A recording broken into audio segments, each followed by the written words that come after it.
Welcome to the Nerd Pow Wow. Follow us on YouTube where we upload new videos every Friday, or check us out on your favorite podcast platform.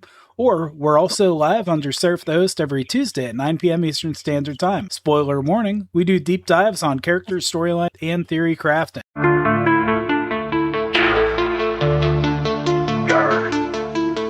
It's our voices with your imagination. Our theories take us down endless rabbit holes. We give our fellow nerds something to consider at the gaming table.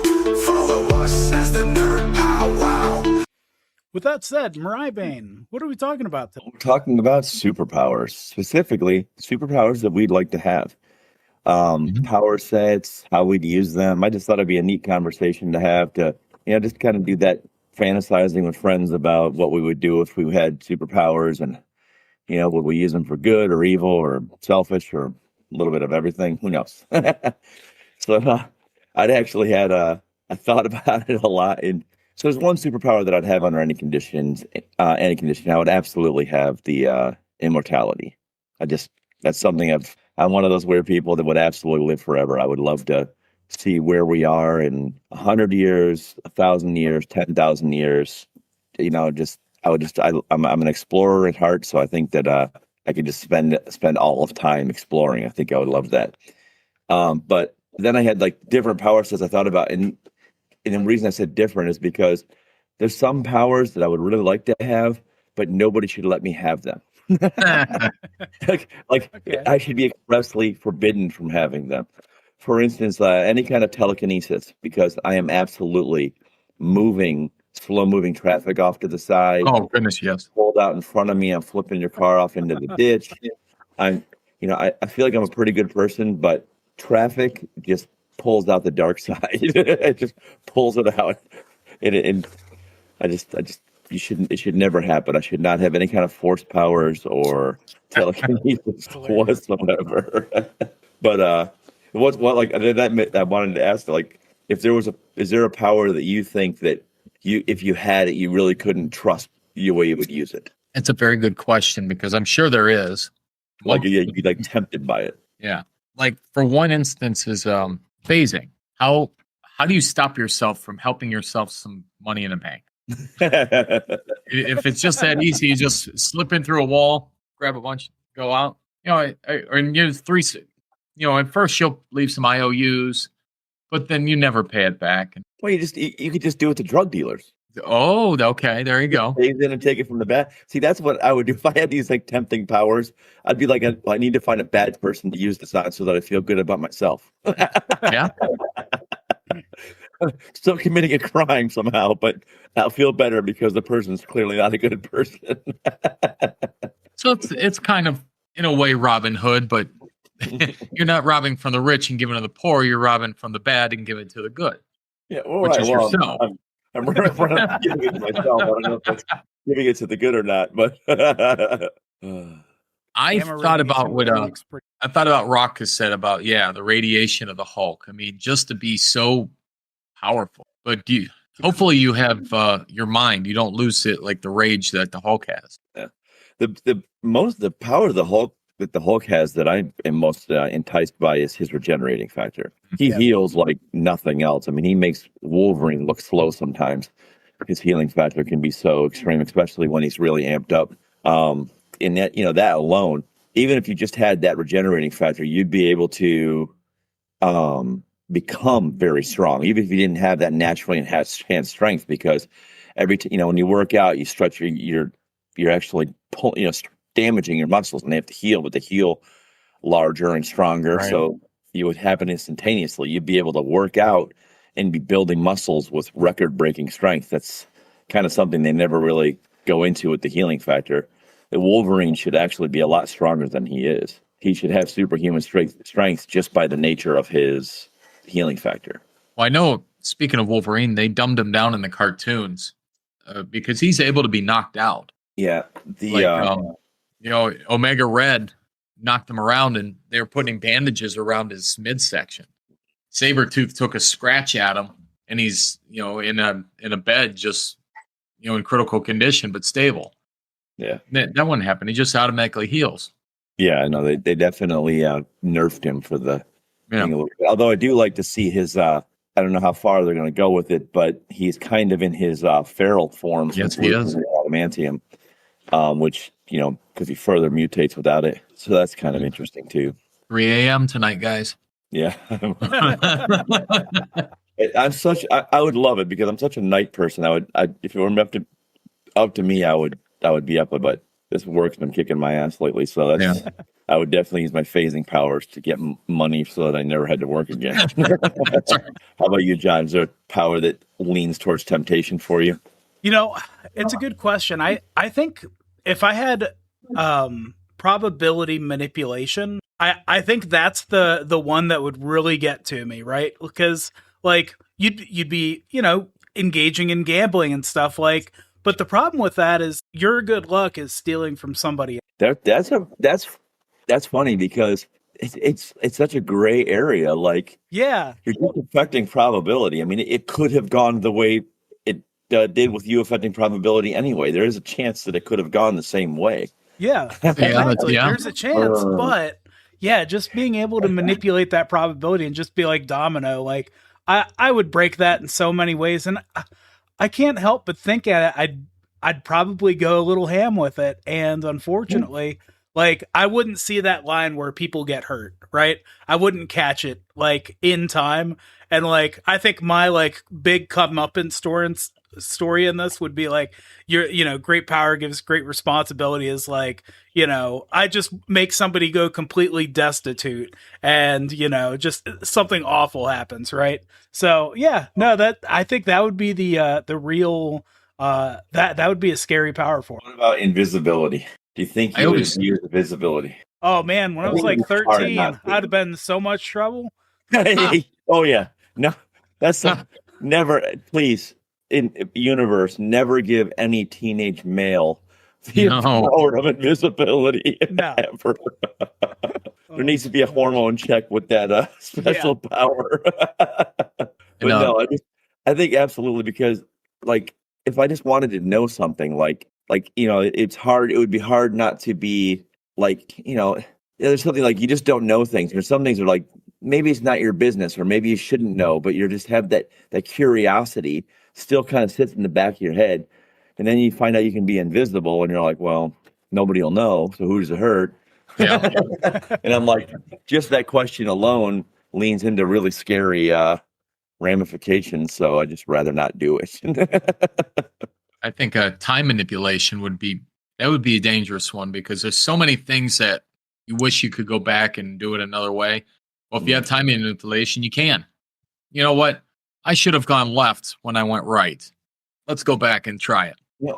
I think about that a lot, even for self. So there's like, my dad passed when I was very young.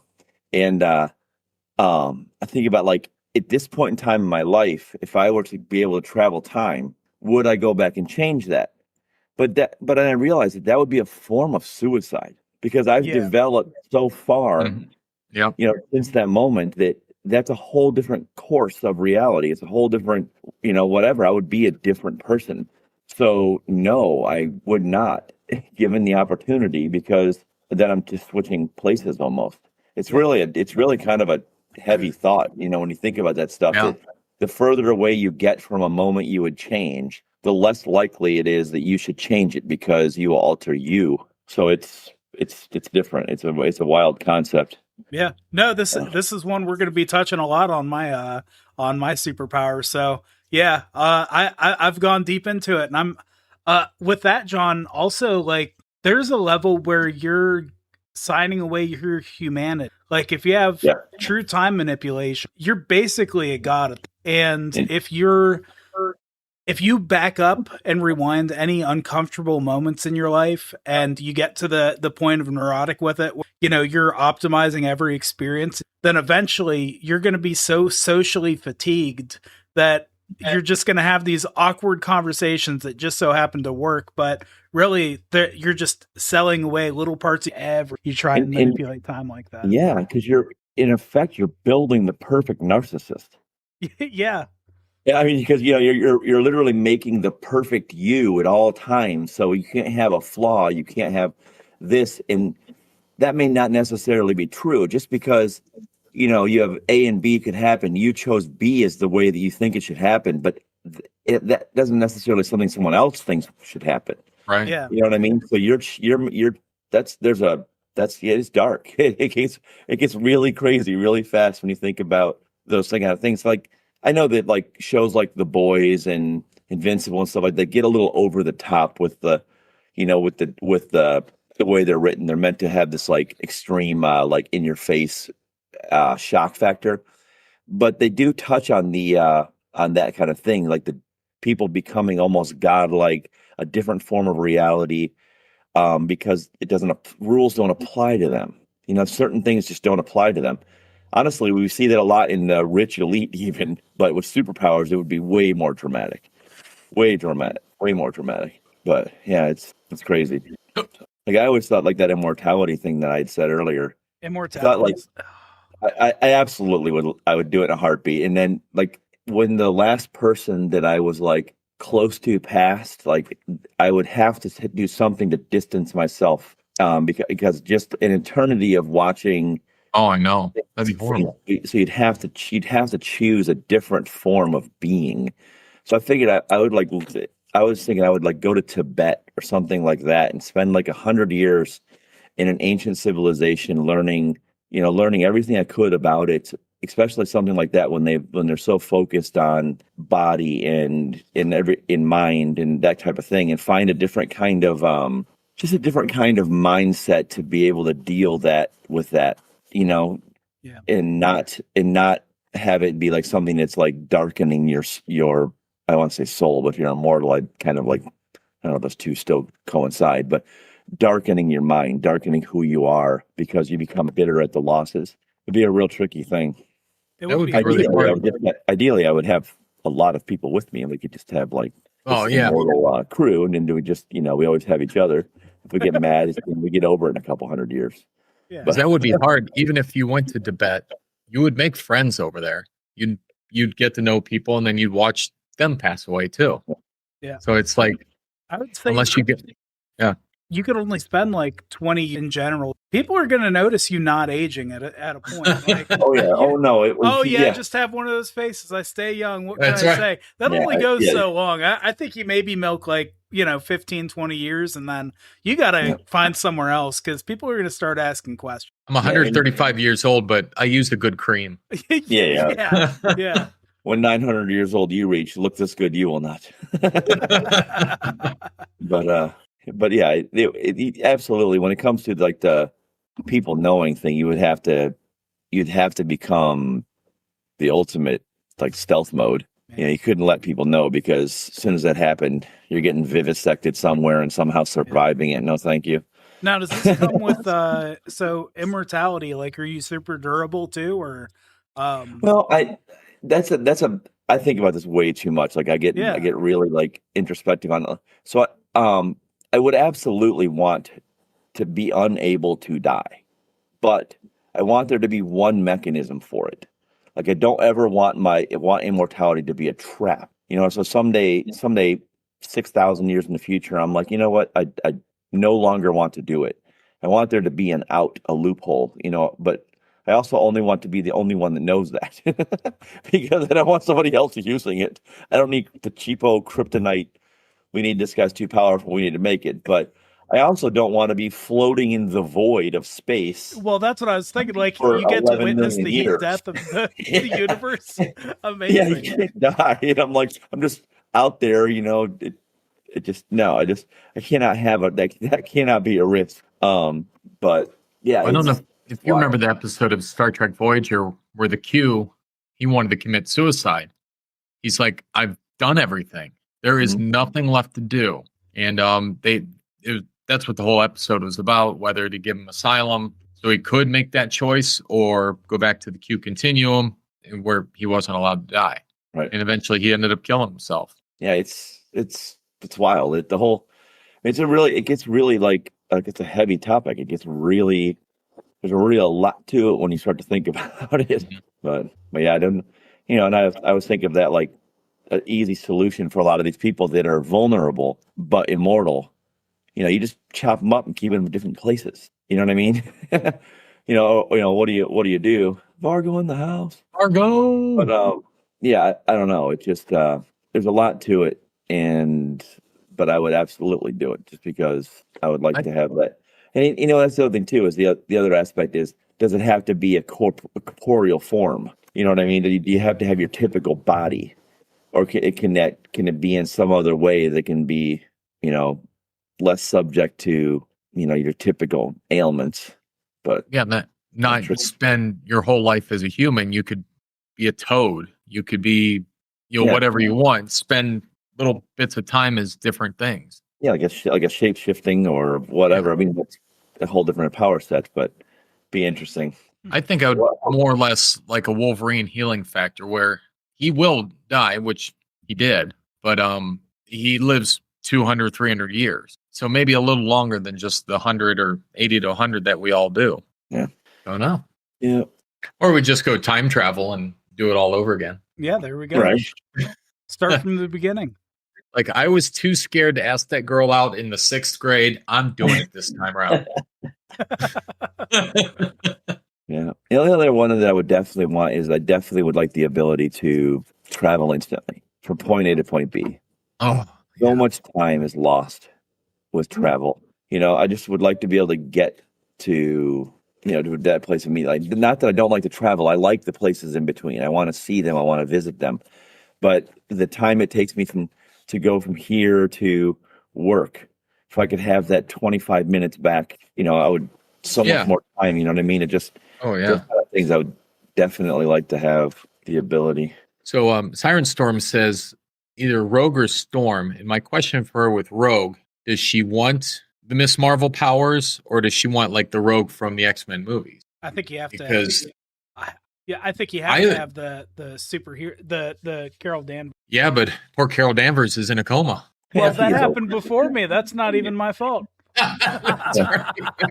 She gets over it. Yeah, she gets over it. I mean, look at her now. She's doing just fine. Yeah, she's one of the most powerful beings in the entire MCU. She'll be all right. And the nice part about Rogue is, if you ever wanted to be Storm, you just touch her.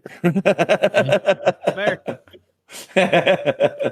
All right, here it is. You can be Rogue with Miss Marvel's power, but Brie Larson has to be in a coma. That's hilarious. Poor Brie. I like her. So what about you guys? What are your power sets? Yeah, Wayne, what would you pick? Oh, well, I think, like I said, the Wolverine healing factor. And just I don't know if you guys, when I was a kid, I was in any tree. I was doing every stupid thing I probably could do. Now I think I have a touch of claustrophobia. I have a fear of heights. I'm just afraid of breaking a hip anymore. And I wish I was that smart. Yeah. So it's like, like skydiving. I think the only time I'd ever skydive is if I did get something terminal, and let's go do it. I think a Wolverine healing factor, all right, if the parachute doesn't open, I'm just going to go splat, but I'm going to be okay. Huh. That's fair. That also kind of takes away from the human experience a bit too. But he's not wrong in that, like, as we age, people tend to become more fearful because, with aging comes fragility. But I kind of actively work against that because, like, I hate it. But it would be nice to have, that. And I wish we were still producing all the stem cells that we produce in our youth. Or, you know what I mean? What is it? When I forget what age you actually just when that turns around, when you're no longer producing as like you did. But that sense of invulnerability is nice. I miss it, but yeah, I just pretend to still have it. So fortunately, every once in a while I'll get a little like a dog gets zoomies. I got a little bit, but every once in a while, like, what if I pull a hamstring, or what if this, what if that? I do like Vargo's comment with Professor Xavier's powers. And that is something with me personally. We talked about things that could make us evil, or maybe we could use it wrong. My question for Vargo is, could you absolutely use it correctly? What's correctly? Well, So- correctly is corrupting the minds of the people around me to do my bidding. That's the Right. correct I would way, say right? if Seraph, can I read your mind? And Seraph says no. Vargo does not read Seraph's mind. It's as simple as that. Or does Vargo said, screw you, I can do it, I'm doing it. Or does he just be like, he's not going to know if I did or not? Or yeah. I mean, that's just the thing. I mean, honestly, telepathy, the way we understand it, wouldn't be necessarily perceptible. You wouldn't know that someone was necessarily reading your mind. Yeah. You would get a little bit concerned when they're doing this at you. Well, yeah. Not at first, but later I'd use it for good. Once I was rich and powerful and famous and I had everything that I wanted, I guess I'd start helping others. Like, you know what? I'd start as a little bit of a D-bag, but you know what? I'd learn my lessons over time. I like that. That's Great. Well, that is, you have to practice. Yeah. And even practice is doing things, you goof up sometimes. And everybody needs a good redemption arc. Right. I love that we're already setting up the redemption arcs. This is great. Oh. Yeah. What about you, Sarah? What do you got? All right. So mine is time manipulation, but not just like in like my past, my future, but almost like creating time bubble. And so I don't think I would be a I wouldn't be a villain, but I don't think I'd be a superhero. What I think I would do is I would start off by creating the most successful cosmetic surgery practice that the world's ever seen. Because I can literally reverse the aging.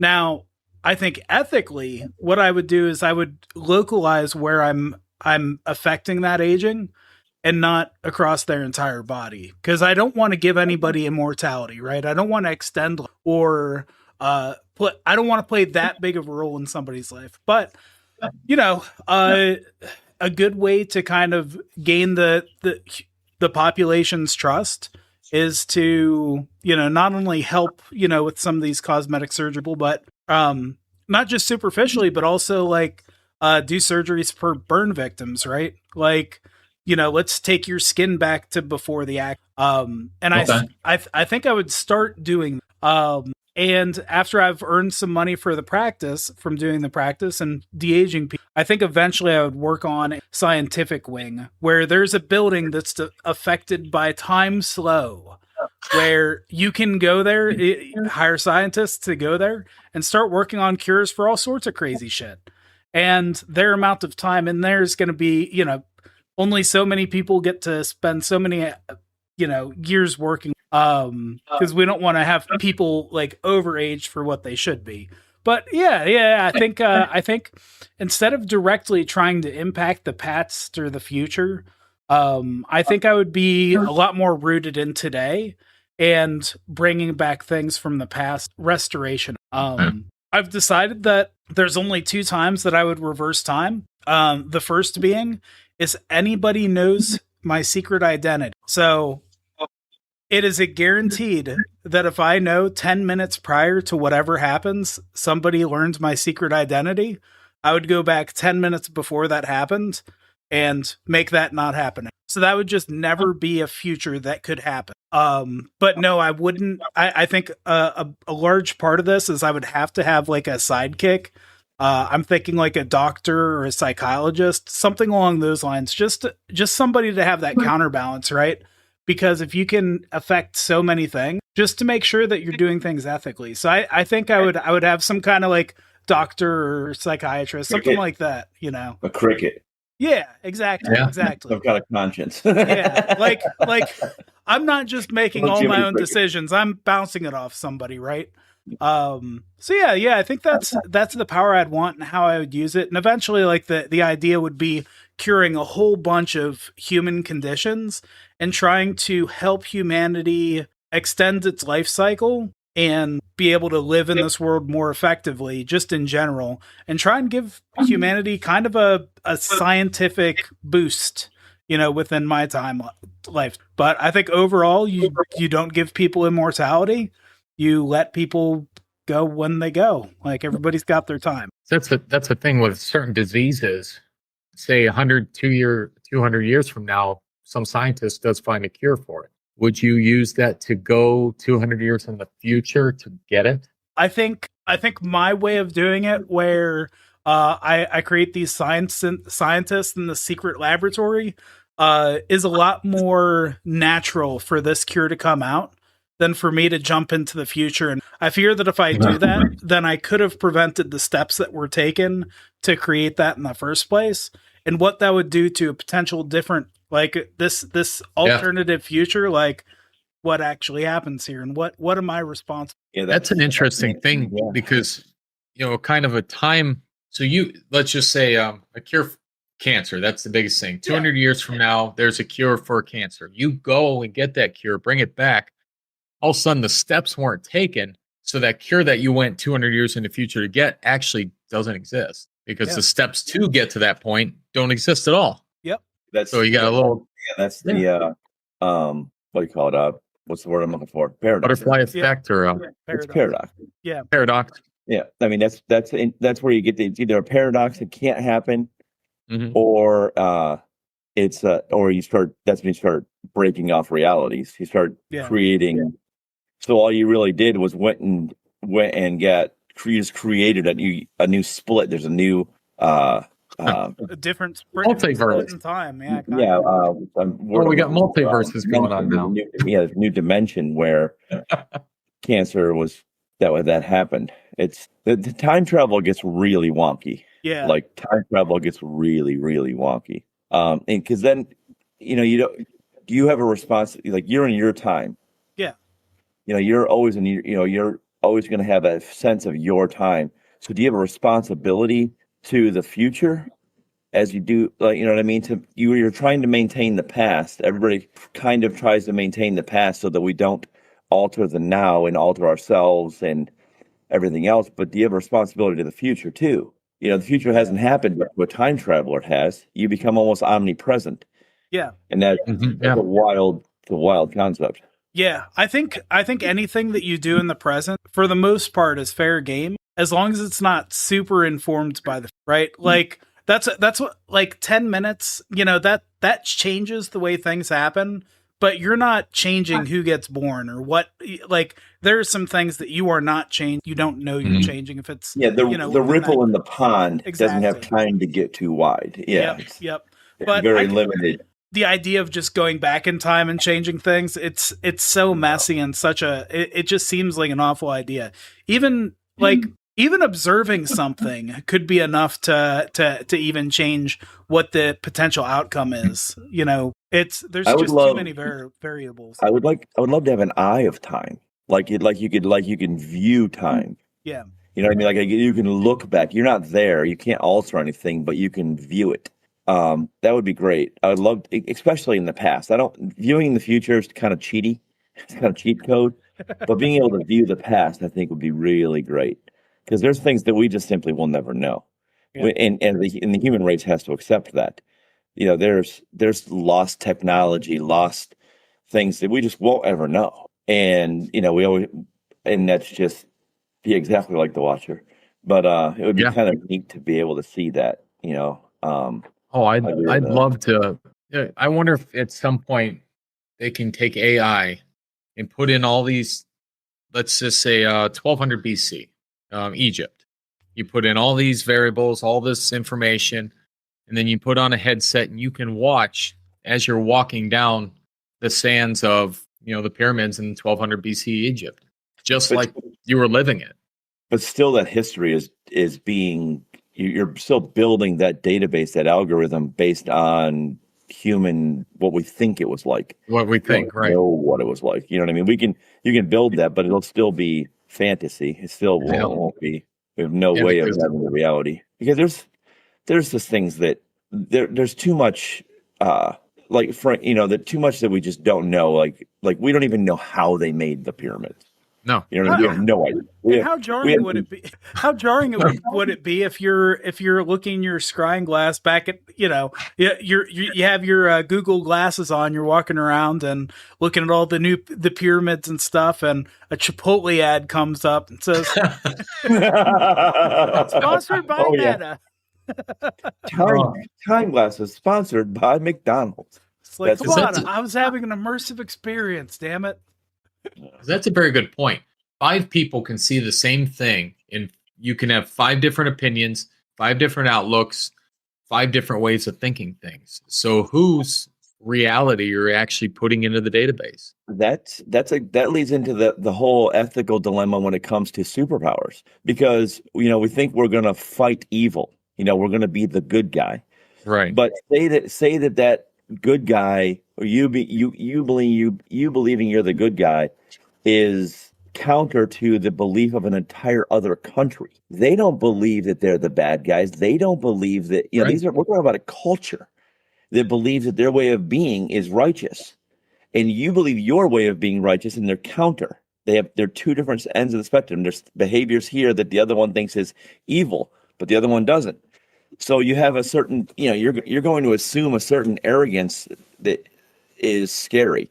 You're going to impose your will upon people that aren't necessarily evil. They're just different, and you are labeling their way of being. So I think a perfect example of that is Xavier and Magneto. Who's actually the good one? Yep. We were talking about the boys, Vargo. We mentioned that just before you got on, that's Boys is really good. Almost becoming gods. But yeah, it's really it's a really hard thing, because a lot of the world, especially the United States, we have a tendency to label these things as that's evil or that's bad, and no, that they're entitled to that belief. Yeah, you can't just take what you believe to be good or bad and impose it on other people. Yeah, well, I mean, you can. I'm just saying. I'm doing it. You're gonna like it. Have you been on Facebook it's not before? truly Come on. righteous. Yeah, it's just not truly righteous. You know what I mean? You have to let other people be other people. Yeah. And because there's some behaviors that we think are gross. Like some countries, just to be real generic about it, some countries in the way that women are, the type of treatment and the type of existence they have in those countries is very subservient and everything else. And we really hate that. In the United States, we really hate that. But those people come to the United States to visit, and they're choosing that life. And maybe they were groomed for that life. Maybe they were, maybe that's programming. But aren't we just as programmed to believe that our way is right? You know what I mean? So I would rather not get into it. People believe what they want to believe, because I don't want to impose. I'm diametrically opposed to having someone's will forced upon me, and me for enforcing my will upon them. I really hate that whole idea, and superpowers makes that really great. So yeah, tricky. I'm thinking one power would be really cool is morph or mystique, because that is a way. All right, today I want to be Colossus. I want to be strong, and tomorrow I want to be Toad. I just want to be creepy with a long tongue. So how do you react if you're single, this gorgeous girl, you meet her one night, you spend a couple weeks with her, and find out that she's morph? How do you react to that? Well, didn't Mystique had a child as a man, correct? Yeah, Mystique is Nightcrawler's father. Yes. Yeah. See, so yeah, absolutely.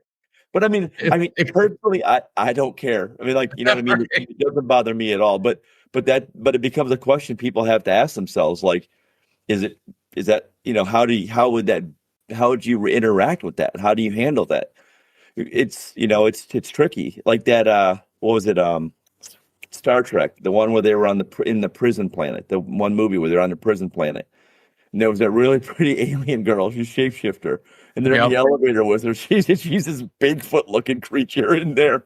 And McCoy's like, but it's just like that kind of stuff's wild. I mean, Fargo's it all with Xavier powers.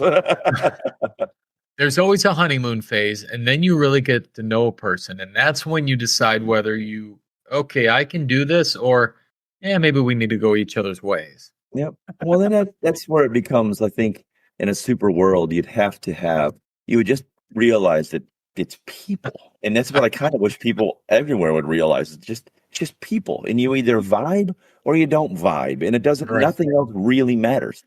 Everything else that you think matters or has this little warning thing or triggers in your head is all shit that you've been programmed. It's that's our society's programming you, and you don't have to worry about that. You really don't have to bow to your programming. You can step outside of it and that be perfectly okay. Yeah. So Yeah, I think going out to stop some things that I think everybody could agree on is, like that stuff's great, but ultimately, like I think superheroes use the question of good and a little bit too often and a little bit lazily, because it really comes down to just one person's will and what they believe, specifically that person going out. It's not always. I mean, that the only time that I feel like there's some clear evidence is like if there's harm happening to someone who does not wish that harm to become them or to happen upon them, you stop that harm. To me, that's a clear cut. You know what I mean? Someone's being harmed, you stop it. They don't want against their will being harmed. Yeah, clearly. But that's, I don't know. Beyond that, you start getting into real gray areas. Yeah. Like what if harming that person is for the greater good to another person? Like you have to do this in order for this to go. This one has to suffer for 10 million not to. Who makes that decision? You? Me? Am I qualified or right and allowed to make that decision? You know what I mean? Is it? If we're doing the trolley problem, you split the train in half so that it runs over all the people. Right. Seriously, it's like, I thought of the one when we did our Golden Age episode with Seraph and the character that split the building in two, but he could have just phased in and saved the hostages. Oh yeah, Yep. Yeah. But he's a hero. But look at all the damage he did. Yeah, for real. Oh my god! I mean, all those people lost their jobs to a superhero. Sorry, Bob, we don't need you at the paper mill on Monday. It doesn't exist anymore. Some We're jackass gonna hire in you on as a construction worker. Some asshole in spandex ripped our building in half, Bob. Can you believe it? Oh, gee willikers. What dreadful luck. Because in a world of superheroes, I absolutely have to be the most powerful one. Because if I'm not, holy shit. You know what I mean? And not because I want to enforce my will on anybody, but I just not willing to allow that to happen. Like a Homelander. That guy has to go. He has to go. You know what I mean? It's the Superman problem. I mean, like I understand why in the comics and in more often shows why people are so like freaked out by something like a Superman. He has a bad day, and it's everybody's problem. It's the entire world. Yeah, no kidding. And Lois Lane breaks up with him for the 10th time. He just goes and destroys a mountain. Superman slicing the world up with his laser vision. Yeah, I'm like, no. I'm like, that's the whole injustice. What all of the injustice thing in comics is the Joker kills Lois, and they're trying to protect him because they know the heroes are trying to protect the Joker because they know if Clark crosses that line, he's not coming back, and that sure as shit would happen. But did you guys ever read Squadron Supreme, that 12-issue limited series, the original one? You really should read it. It really falls into this kind of discussion. Squadron Supreme is 100% Marvel making a cookie cutter copy of the Justice League. They did it because they were doing like a Game Master versus the Collector, so they wanted to basically be able to put the heroes we know from Marvel against the Justice League without calling it the Justice League. And that's how they first appear. But then people were like, well, these characters already exist, so let's do something with them. And what they did is they put them on their own planet, and they got sick and tired of the world being shitty. So they decide to enforce utopia. They take over the entire world to make it a better place. Yeah. But the things that they decide, it's like none of them are bad people. They all absolutely want what's best for everyone. But it's not. It's not. You know what I mean? You're losing freedom. You're losing, anonymity, autonomy.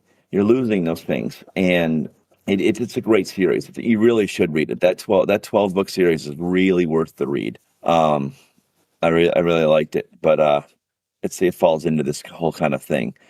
I say I worry about it like we're all going to get superpowers tomorrow, but No, I absolutely. I think this is important. I got to go out and make sure I'm taking my notes, because if I do get superpowers, I want to be right. That's right. So if we do, Yeah, because I mean, I know myself well enough to know that there would absolutely be selfish uses for my powers. I know that I would not use them to make anyone else's life worse, but I do know that I would use them for selfish purposes as well. yeah, I agree with that. I, I agree with that. it's just accepting that about you. And I feel like I think it's naive to think that you become greatly powerful and you don't have a selfish component to that. Because we all do. We all would want something for ourselves. We want happiness, and even the pursuit of happiness is a selfish endeavor. You know what I mean? You just have to find ways to not be harmful to others when you're doing that. So it's like a balance thing. Balance is very important to me. It's tough too. Yeah, because like you don't necessarily know that, like, is it really selfish if you're trying to do something for the betterment of people, right? And it's like, well, I'm gonna need funds to be able to do this. So is it really selfish to make sure that you're set up in your personal life to make sure that you're able to commit your time to saving people? You know, whatever superhero or whatever endeavor that you're going, like, yeah, it might be a little selfish, but also if it's part of the end that you're trying to achieve, fighting crime, whatever it is, right? Does it become selfish, or are you just setting yourself up? Like, I don't know, do you call that selfish? I don't know. I mean, I got it. That's the part of it. Like, so say I'm fighting crime, but I'm also, becoming sought after. Like, people want to know me because I'm this superhero. Yeah. So I'm enjoying the company of people. You know what I mean? Am I now the boss the boss at work who has that like power over people, and people become enamored with that power? And so it's becomes kind of an abusive thing. You know what I mean? I worry about like that kind of thing. I'm like, so is it selfish of me to allow a fan to become, part of my life when when they're not, they don't really know me. They know what I am more than who I really am. You know what I mean? Yeah. Like, is that abuse of power? I don't know. Is that selfish? Because I absolutely would. If I'm suddenly the most popular person in the world, I'm absolutely going to be enjoying, diving into that part of that. You know what I mean? That rock star kind of thing. I mean, I'm not going to hurt anybody, but is that just selfish? I don't know. I don't have good answers to that, because it's such a wild, like, it's such a big scope. I feel like you'd have to you'd spend a lot of time with that dilemma, and you'd have to almost be in it and making sure you're not abusing it, or even communicating with the people. You know what I mean? I don't know.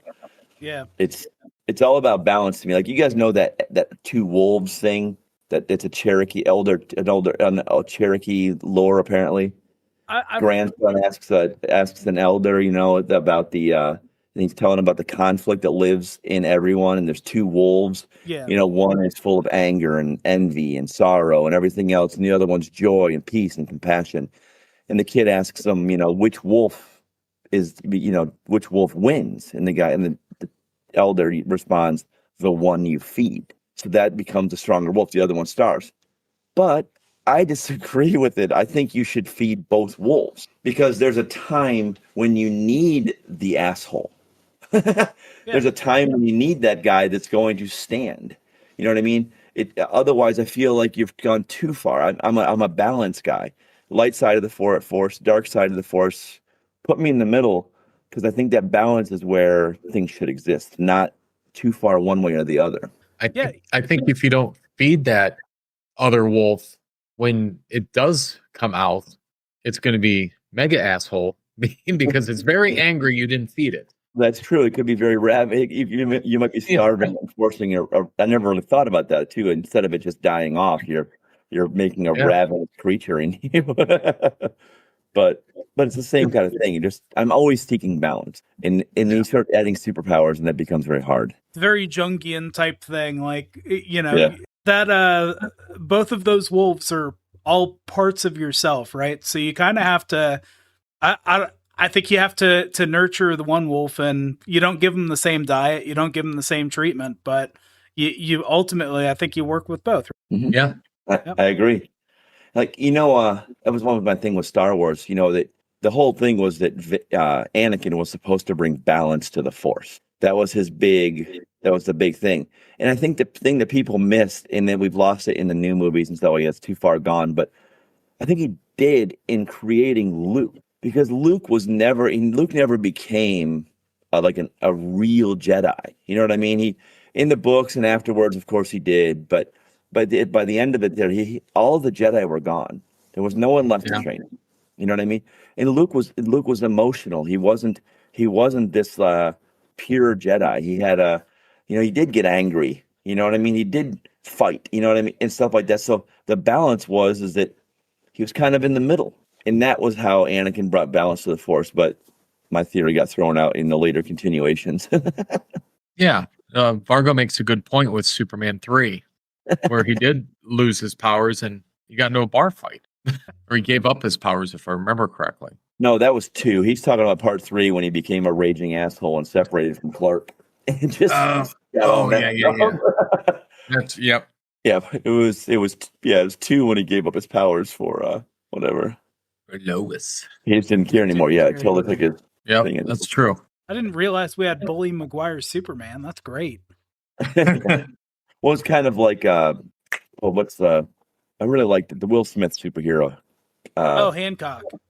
Hancock. Kind of what I love that movie. Thing about Hancock was just he just didn't give a shit. He had all that power. He's like, nah, whatever. Don't bother me. Right. Vargo, I was thinking of 2 when you said 3. God, 3 was such an awful movie. I'm sorry. It was so bad. I liked all the Christopher Reeves movies, though. I just can't with 3. It was so bad. It was like the third Spider-Man with Tobey Maguire. It was so bad. Like, what have you done? The fourth, yeah. What was the fourth one? It wasn't. I remember the fourth. What is the fourth Christopher Reeve one? Yeah, was Christopher Reeve in the fourth one? I think so. I think that's when what's his face became Superman. Was the Quest for Peace. So Vargo was our Indiana Jones expert, but he's also a Superman expert as well. That's true. Oh, that's the one where they got rid of the nukes. He's right. That's right. Where they got rid of all the. That was almost the utopia thing. Superman just decided there's not supposed to be any more nuclear powers, and Lex created that like flawed clone of him from a strand of his hair. I remember that now. There's another bad one. It was another terrible one. And they kind of did that in the latest Superman movie. They had that clone of him. Although it looks like that clone is becoming Bizarro or something. It was weird. I don't know. Yeah. But did you guys watch the no, I really want to. I just haven't had time. Vargo's seen it. Yeah. Like it's getting universally panned, but the people that I know personally that have seen it have liked it. So I don't know. And that's what Vargo said. He liked it. Yeah. My buddy Kyle, who he was on the show, he said he hated it. Really? Yeah, I don't know. I heard it's kind of darker than it maybe advertised as, because the villain is basically trafficking females to breed this like super race or something. But I don't know. I'd like to see it. So there's also the He-Man movie I want to see, but I've heard that did pretty poor. Yeah. Oh, I saw it. Did you like it? I liked it. Okay. I thought it was good. Our buddy Greg Oliver, he said he really liked it too. Yeah. I think it's good. Jared Leto did a phenomenal job as Skeletor. Yeah. Like that. I do want to watch it. Yeah. Like they treat it, they treat it very lighthearted. And I think it works for it pretty well. Like some of the names of the heroes in Masters a little hokey. And so they find a way to kind of explain away that and some other things. So I thought it was a fun movie. It's like, okay, well, how do you resurrect this property after this amount of time? I think they did a good job. I think it was good. I thought it was pretty, the comedy hit, but it felt like cool 80s shit too. So that's good. I like that. I want to see it. It kills me. I haven't been to the movies. I'm the guy that likes to go to the movies multiple times a month, and I just haven't even had a chance. Yep. It took a little while to get him, in the whole He-Man getup, but it was. I think sometimes people like to dislike things. True. It's almost like they have this like self-imposed elitism on it. Like, oh well, it's He-Man. It can't be good. I'm like, well, get out of here. Like, just let it be fun. Well, with the He-Man thing in the commercial, they did the placard where it said, it had his name and it said he/him, right? And it's like, oh no, it's gonna be a woke awful disaster, right? As a lot of people just started with already, and it's like, no, this is actually kind of a funny little it's funny. It's but at any rate, yeah, I thought it was. Yeah, I'm looking for that. Should be coming out streaming for too long, I would hope. Yeah, Superman would be a great power to have because he's not immortal, but he doesn't age very fast. Yeah, and not many things can beat him up. He can fly. That's fun. It's funny. One little thing about Superman is that he wasn't originally able to fly. That was added much later. Right, I do remember that. Yeah, one of his power sets was like faster than a steaming locomotive. Something bulletproof and able to leap tall buildings in a single bound. Yeah. Right. That was his powers. You know what I mean? So, faster than a speeding locomotive. I forget what the bulletproof was. I thought it was faster than a speeding bullet. Nope, it's a speeding locomotive. I know it's because it's so old that we don't think about it, but that. Yeah. Hey, Kimchi, how's it going? Kimchi. Hello, Kimchi. Kimchi, what superpower would you have if you could have a superpower? Oh, faster than a speeding bullet, more powerful than a locomotive, able to leap tall buildings in a single bound. Yep. There you go. Yeah, okay, so it was faster than a speeding bullet, more powerful than a locomotive. But yeah, he couldn't fly. I need that special ability too. Eating as much as I want without gaining weight. Amen. Phenomenal power. That's great. Oh shit. Oh, and it doesn't get easier as you get older. Spoiler alert. The catch is though. The catch is that all of the food that you eat is converted into power, which you have to use by going to. Oh, we have to go to the gym. The monkey. You're old. Kimchi, I don't know how old you are, but I think I've got at least 10 to 15 years on you. Maybe even more. Definitely, maybe more. Oh, maybe okay, maybe 20. Who knows? Oh my god. 864 for me. No, I'm just kidding. Listen. What you could do is just work continuously in the blistering heat outside, because I've lost like 25 freaking pounds this summer. Like I've lost a lot of weight. It's crazy. You tried to melt your shoes off too. Yeah, I can't. It's hard enough keeping my pants on because I don't have an ass. I just have a hole in my back I poop out of. Now I'm even skinnier, so I got to strap the belt on. Like, good lord. You remind me of Hank Hill. Hank Hill with his no ass. Hank Hill boat. Propane and propane. Did you guys watch the new King of the Hill? Yeah, the adult one. Not yet. Yeah. Did you like it? Yeah, it's all right. I mean, it feels right. I watched the first episode and I haven't watched any since. I kind of forgot that it existed until we just mentioned it. Yeah, I like it. It really didn't lose anything. It feels like just them now. You know what I mean? Or older. I need to watch it. Yeah. Did you see, I always liked King of the Hill. Did you see the Malcolm in the Middle reboot? I have not. I heard about it. They did like a TV show thing of it. I didn't think it was bad. Like, it was okay. I agree, Kimchi. It had some good spots in it. I didn't really care for Malcolm in the Middle when it was out years ago. The level of dysfunction reminds me of my family so much. just the chaos. The chaos. I always felt bad for the dad because the mom was out there. Yeah. And the kids were, they weren't bad kids, but they weren't the greatest kids either. You talk about family dysfunction. You ever watch F is for Family? Yeah. That one is like, I feel like that was me growing up. I'm like, oh god, this is too close to home. It's what's his name? Dewey. She's got to be talking about Dewey. Dewey, the kid with the big ears. Yeah. Oh, yeah. She's got to be. She's got to be talking about him. Oh, it's but F is for Family. I'm trying to remember the comedian. It's Bill. I liked F is for Family. Bill Burr. Yeah. Okay. I'm a Bill Burr fan. Oh, you will love this show.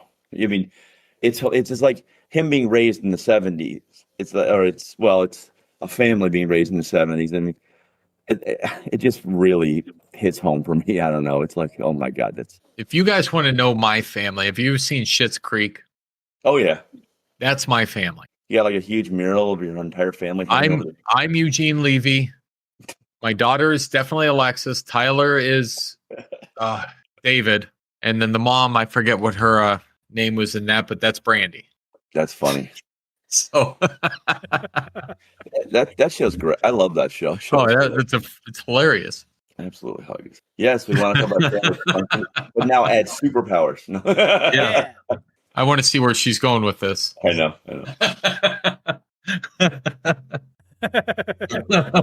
Oh.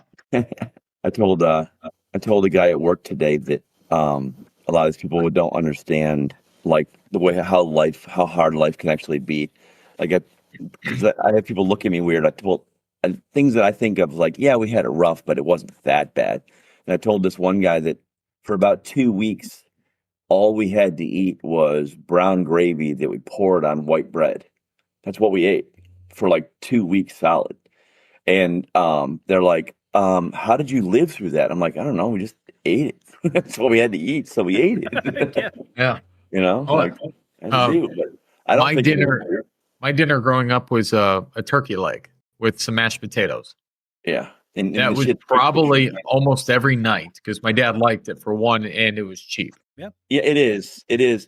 I like SOS though. I do too. A little thing, but yeah, this was not like white bread wet is just disgusting in any way. So you have to eat it so fast because the brown gravy makes it just like brown snot on the plate if you don't. And I'm like, see, I like that. I love shit on a shingle. That moist, gooey bread. Oh, I like it. I like it. The word moist too, Wayne, is crazy. Disgusting. Oh my God. Oh, I need a fucking shower after that. The way the brown liquid permeates into the white bread, it gets so moist. And you take a fork and you just put it in your mouth. Oh, and you pick up sloths of it with a fork and you pile it in your mouth. Gloop. I just watch part of your soggy freaking toast just to this day. My bread gets wet, that part gets ripped off. It doesn't matter what it is. I will not consume moist bread. Doesn't happen. Yeah. But even the shit on a shingle, actually, when I get that little pumpernickel and put some breakfast sausage on it, mixed it with the gravy and whatever. But even that, I put on a frying pan and put it in the oven to kind of toast up the bread so it doesn't get nasty. Yeah, you got to toast the. I can't do kimchi. That's too hot for me. I'm a big wuss when it comes to that. She's good. Kimchi is hot. It is hot. I know. I like heat. Yes, spicy hot. Ketchup spicy for Wayne. Okay. Yeah. I'm getting better. Now if it were up to me, if I had one cuisine left on the face of the planet, it would be Creole. I freaking love like Creole food. Give me some crazy hot jambalaya, dirty rice. It just See, that's why I'm getting better, because I do enjoy the taste of New Orleans type food. Yeah. I got to deal with it. And heat for heat's sake sucks, but they know how to make it like the taste is right. It should be hot. It's good. I love it. You know, everything on paper sounds so good about Creole food. Everything on paper, the spices, the way they prepare everything, that all sounds great until you get to the point where I'm allergic to shellfish. Oh, it's like, well, I can't have any of it. But it's the one major disappointment in my life that I can't have Creole food in that. I want the full experience, you know? I get it. I've never had I've wanted to try crawfish, but I haven't. Just shrimp is bugs. Shrimp is okay. Bugs. It is sea spiders. Yeah. When you're talking about Creole, I enjoy oysters Rockefeller, and yes, I don't like spicy, but I like the spice that goes on that with the Creole type. Yeah, I'd like to try more crawfish. I just haven't. It's one of those things that just, as much as I like Creole food, somehow I just haven't had, because you don't find that served. Like I can go get jambalaya, I can go get bourbon chicken and stuff like that. You don't find too many places that outside of there or a some kind of fry that you can get. Don't eat the head. But yeah, I would eat the hell out of it. I don't. Nothing. I know they're bugs, but I don't care. Yeah. I remember searching for crayfish in the old creek next to our house. I sure do remember that. Yeah. I used to do that same kind of thing, like go and catch tadpoles, crayfish, the whole bit. Yeah. They shoot backwards, so you got to catch them from behind. But and we called them a crayfish, but other people were calling them crawdads, which always messed me up. With crayfish, crawdads, it's the same thing. But I've heard of both. Yeah. I found out I had a little weird situation that kind of freaked me out for a second.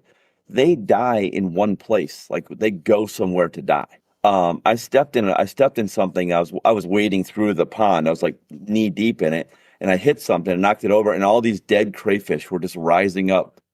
It was like just bizarre. It was like it was like some kind of graveyard I kicked over. It kind of like, what? Of course, I guess it could have been something's feeding grounds, but they were whole. They were intact. So I believe they just had some kind of. They went somewhere to die. Yeah. Or maybe that area was specifically poisonous and infected yourself with chemicals. And now you're going to be immortal. Yeah, but I have this giant fishtail. That was your chance. I could have been bitten by an undead crayfish and been crayfish man. Crayfish man, but don't eat my head. I could just run really fast backwards.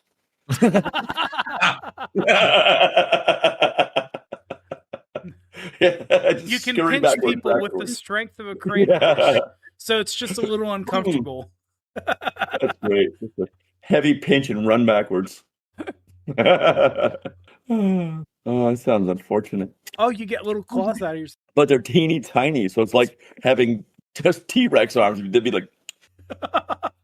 Just imagine you're fighting somebody, and these little claws come out of their sides and grab your cheeks, and then it starts running backwards with you by the face.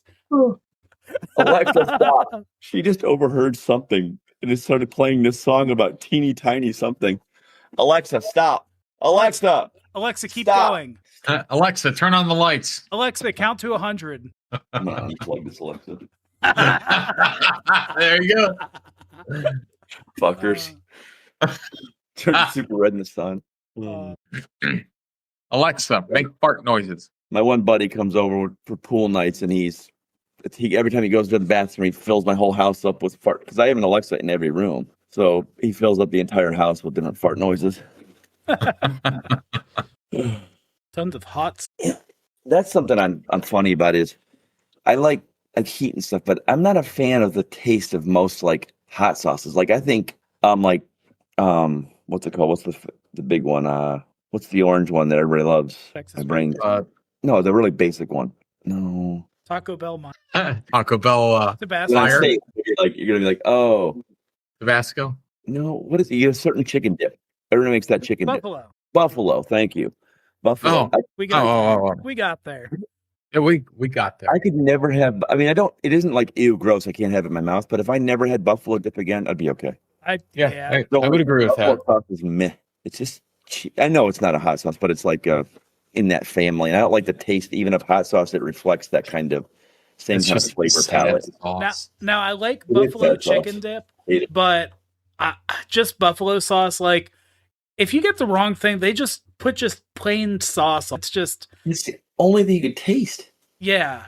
Right. It's bad. It's bad. Yeah, not a fan. No. But yeah, I like a real, like, I'm also not a sauce guy. Like if I'm eating something, I like the taste of that item. So I don't want if I have a sauce or something added on, I want it to add something, not just cover up the flavor of the thing that I like. So. That's my kids. Pizza needs ranch. Steak needs A1. Oh. It's like they need something on everything. Like, no, just enjoy it. I just like it. I don't know. Every time I see someone putting like ketchup or A1 on a steak, like, no. Oh, or dip ketchup your fries in the A1. Yeah, right. If you like A1, don't ruin the steak. Of course, a lot of people don't know how to cook a good steak. You know what I mean? It's just I do have to pat myself on the back. I don't cook many things well, but I do a great steak on the grill. Yeah, you know what's funny too? I have a unique thing about meats is if I would take like pork chops over most other meat if I had to.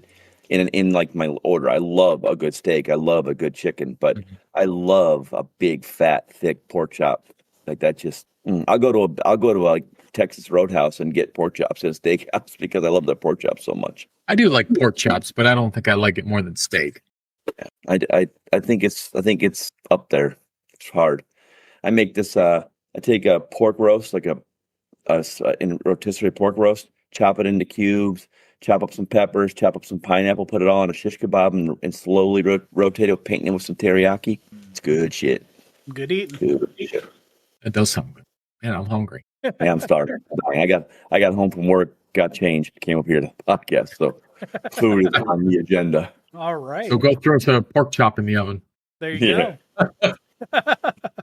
Yeah. All right, guys. Well, this has been a good topic. Talking about all of our favorite foods. Good. Whose conversation topic was this, John? It was Brybane, yeah. Yep. Good topic. Thanks. Yeah, that's something to converse about. Superpowers are always fun, and how they affect everything. So Affect everything. yeah, cool. Good stuff. All right, guys. All right. We will All right. catch See you, all nerds. for the next powwow. See Thanks ya. for chatting, everybody. It was good seeing everybody. Bye. Have a good night. Bye. Bye.